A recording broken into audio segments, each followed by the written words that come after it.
Bienvenidos a este video.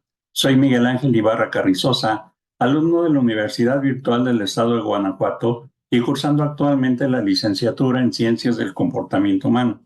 En esta ocasión, en el módulo de Técnicas del Florecimiento Humano, bajo la asesoría del doctor Carlos Alberto Correa Correa. El propósito de este video es trabajar sobre el aspecto de las fortalezas humanas, es decir, aquellas virtudes y características que forman todo el temperamento humano. Para realizar este reto se contestó, en primer término, un cuestionario llamado el Cuestionario de Fortalezas VIA, elaborado por Martin Seligman y Peterson en el 2012. Al calificar estas fortalezas se enumeran desde la más fuerte, que es la número 1, hasta la más débil, que es la número 24.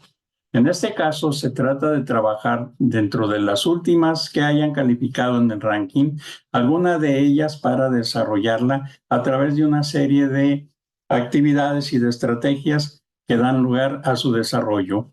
Niemi, en el 2018, en su obra, califica estas fortalezas en varias características: fortalezas bajas, fortalezas básicas, fortalezas perdidas y otras más. En este caso, él habla que de las fortalezas básicas son aquellas que tiene el ser humano y que en el momento de que las utiliza en todo su potencial. Las fortalezas bajas son aquellas que no son tan utilizadas, pero sí existen en la característica humana. Y por último está la fortaleza perdida, que es aquella que está hecha totalmente a un lado o no existe en esta persona. En este caso se trata de trabajar alguna de estas 5 para desarrollarlas, como lo mencioné anteriormente. En este caso, yo elegí trabajar la valentía. ¿Por qué la valentía? Porque esta fortaleza pertenece a la virtud del coraje, no el coraje al que nos referimos como con la rabia, el dolor, la ira o el despecho, sino que el coraje en su fase más positiva, es decir, al empuje humano, al coraje de estar, al coraje de ser, al coraje de hacer, es decir, el coraje de vivir. ¿Por qué el coraje de vivir? Porque para enfrentarnos a ciertas situaciones necesitamos ese estímulo, ese coraje para realizarlas. Esa fortaleza, la valentía, está vinculada con las fortalezas del entusiasmo y la perseverancia. Más adelante hablaremos de sus características específicas de cada una de ellas, pero a grandes rasgos decimos que la fortaleza del entusiasmo pues debe existir para tener el ánimo de realizar alguna cosa, y la fortaleza de la perseverancia pues para continuar haciendo lo que se debe hacer aun cuando se presenten algunas dificultades o algunos obstáculos. Como características de la valentía tenemos la decisión, la firmeza y la capacidad de afrontamiento. Es decir, cuando nosotros determinamos hacer una cosa, lo hacemos con decisión, la seguimos con firmeza y afrontamos todo aquello que no sea obstáculo para lograrlo. Para el entusiasmo tenemos como cualidades el positivismo, el fervor y la entrega. En la perseverancia nos encontramos con la constancia, el esfuerzo y la disciplina. Es decir, ser perseverantes significa ser constantes, desarrollar nuestro esfuerzo, pero sobre todo ser disciplinados para poder realizar aquella cosa en la que estamos enfocados. En este caso, la fortaleza que voy a trabajar, como ya habíamos comentado, es la valentía, y entre algunas de estas circunstancias, analizando mis temores, analizando el por qué escogí esta fortaleza para desarrollar, descubrí que a partir de la pandemia, a partir del 2020 para acá, yo, por la misma cuestión de aislamiento, empecé a tener un temor a conducir.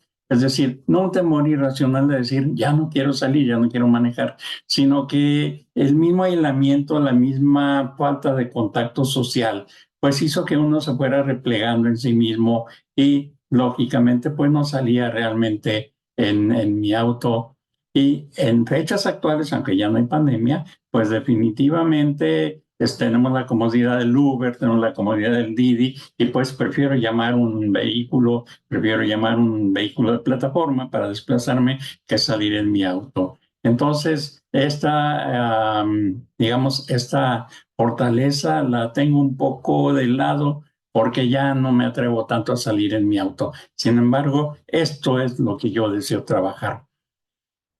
Este temor a conducir en términos psicológicos se llama amaxofobia. Y para poder contrarrestarla, yo he decidido elaborar estas estrategias. Primeramente, practicar el mindfulness por 10 minutos antes de salir. Es decir, por medio de meditación y ejercicio de respiración, tener esos minutos para concentrarme en lo que voy a hacer, tranquilizarme, calmar esos nervios previos a la acción y eh, pues pensar en todo lo que voy a hacer y a dónde voy a ir. Ya en ese momento de meditación voy a estar imaginando la ruta que voy a seguir ese día, es decir, hoy voy a ir por acá, voy a pasar por tales calles, voy a pasar por tales avenidas, no va a pasar nada. Tengo muchos años conduciendo, nunca he tenido una multa ni un accidente vial. Primeramente, pues siempre los temores no se atacan de golpe, sino que se van trabajando poco a poco. Yo lo voy a hacer haciendo salidas cortas de media hora a una hora en las cercanías de mi domicilio. Poco a poco iré aumentando el tiempo y la distancia, conduciendo paulatinamente hacia lugares más alejados. La primera salida larga, por decirlo así, que voy a hacer es llevar mi auto a verificar sin necesidad de llamar a mi hijo. En los años anteriores, pues le llamaba y le decía, hijo, hay que llevar el carro a verificar, no me acompañas, por favor. Y realmente él es el que manejaba y él se llevaba el auto. Yo nada más iba ahí de copiloto. Y la última estrategia que tengo ya cuando haya logrado dominar un poco estas actividades que he comentado, pues voy a hacer una salida a carretera, tal vez un viaje de 50 a 100 kilómetros y regresar. Las características que hay que desarrollar para desarrollar esta fortaleza, hay que recordar que es la decisión, la firmeza y el afrontamiento. Para desarrollar la perseverancia, pues hay otras estrategias, otras actividades que hay que desarrollar, como por ejemplo poner una meta que tenga un significado, definir los pasos para cumplir, es decir, no nada más decir voy a hacer esto, sino lo importante no es el voy a hacer, sino el cómo lo voy a hacer. Para lograr aquello se deben establecer metas pequeñas, metas que vayan significando logros para la persona y que uno vaya diciendo, sí lo voy haciendo, sí lo voy logrando. Estas metas se pueden escribir en un lugar visible para estarlas observando, no perderlas. También se puede hacer una lista de pendientes y organizar esos pendientes en pasos bien definidos. Hay que tener también una pues manera de organizar el tiempo para lograr. Y volver a lo mismo, hay que establecer objetivos a mediano y a largo plazo.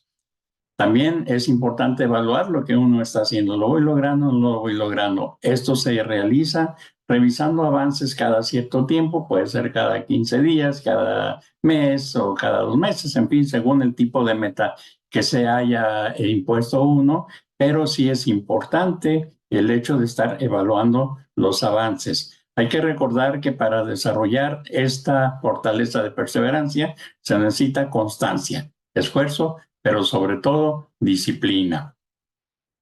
El entusiasmo, pues es un poquito más fácil de desarrollar. Hay que poner interés, ánimo y creatividad a las actividades que uno desarrolla. Cuidar la higiene del sueño. El dormir bien hace que uno se levante descansado, animoso y con ánimos de enfrentar el día. Hay que hacer interesantes y llevaderas el tiempo libre. Hay que darse un tiempo libre para poder descansar mentalmente, como uno dice, voy a descansar mi cerebrito para poder enfrentar nuevamente mis actividades con cierta libertad, con cierta holgura. Otra cosa, por ejemplo, puede ser el pintar al óleo en los ratos libres. Esa actividad lo introduce a uno en un estado de flow, es decir, en un estado de absorción en el cual uno libera muchísimas cosas, muchísimos problemas, no estar pensando ni rumiando en los problemas. También, lógicamente, elaborar los hábitos alimenticios, eliminar lo nocivo, como es la comida chatarra y las bebidas azucaradas. Estas cualidades son el positivismo, el fervor y la entrega. Para realizar esta intervención se han desarrollado varias estrategias que son muy necesarias. En primer lugar, hay que tomar autoconciencia respecto a las fortalezas a trabajar, es decir, debo estar consciente de que en algo estoy débil, hay una fortaleza o dos o más que no estoy realizando y cómo voy a desarrollarlas. Para eso se establecen metas para alcanzar el desarrollo, conforme a lo que ya comentamos anteriormente, planificar tiempos, etcétera, etcétera.